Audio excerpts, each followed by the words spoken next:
श्री शिवाय नमस्तुभयम। दोस्तों, जैसा कि आप सभी लोग जानते हैं कि 17 मई 2026 यानी रविवार को पड़ रही है पुरुषोत्तम मास की ज्येष्ठ शुक्ल पक्ष प्रतिपदा तिथि, जो बहुत ही खास है। और दोस्तों, ये वो तिथि है जो कि पुरुषोत्तम मास में रविवार को पड़ रही है।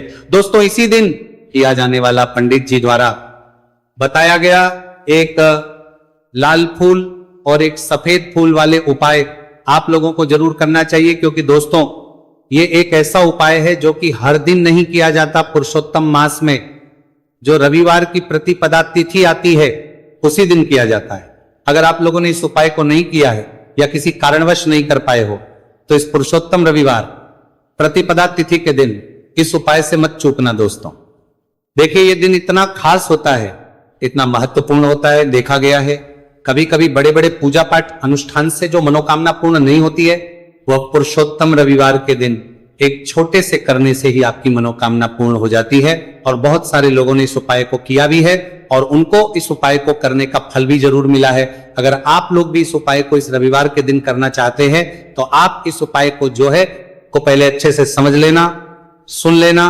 उसके बाद करना।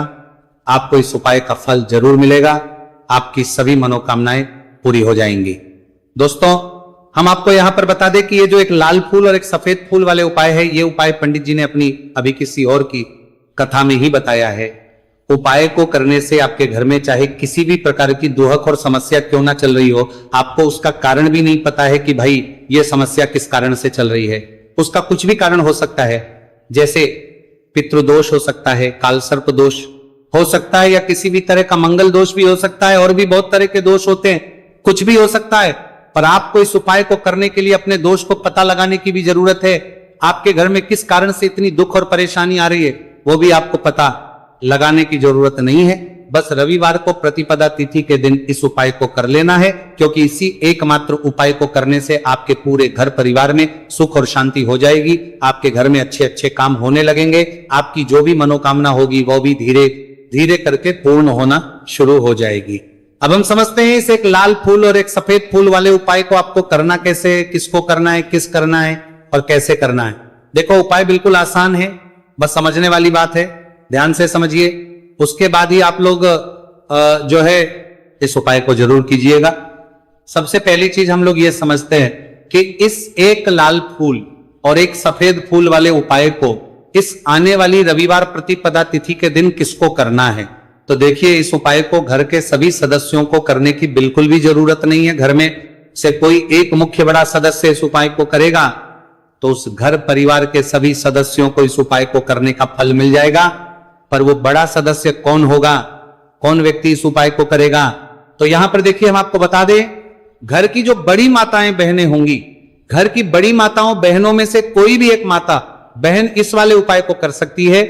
अपने पूरे घर परिवार के लिए घर में सभी सदस्यों को इस उपाय को करने की जरूरत नहीं है। मात्र घर की जो माताएं बहनें हैं उनमें से कोई भी एक माता बहन इस वाले उपाय को करेगी तो उसके घर परिवार के पूरे सदस्यों को इस उपाय का फल मिलेगा।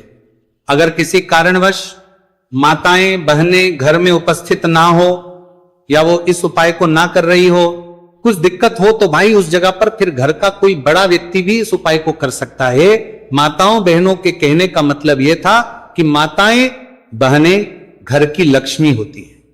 जब घर की लक्ष्मी कोई उपाय करती है तो निश्चित ही भगवान शिव जी जल्दी प्रसन्न होते हैं और उपाय का फल में बहुत जल्दी और बहुत बड़ा करके भी यहां पर देते हैं। तो आप लोग ये बात समझ गए होंगे। अब हम ये बात समझते हैं कि इस वाले उपाय को हमें करना किस समय है। एक लाल फूल और एक सफेद फूल वाले उपाय को हमें प्रतिपदा तिथि के दिन करना किस समय है। तो देखिए, इस उपाय को करने का जो समय है सुबह का समय भी है और शाम का समय भी है।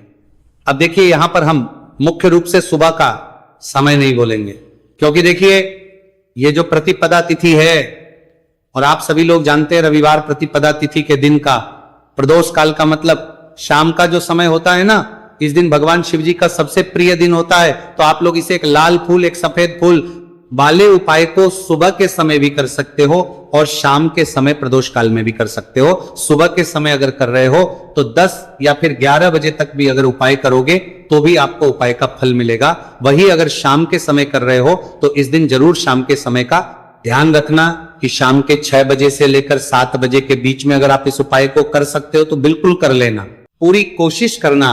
पर अगर किसी कारणवश इस समय के बीच में ना कर पाओ तो रात 8 बजे तक भी अगर आप उपाय को करोगे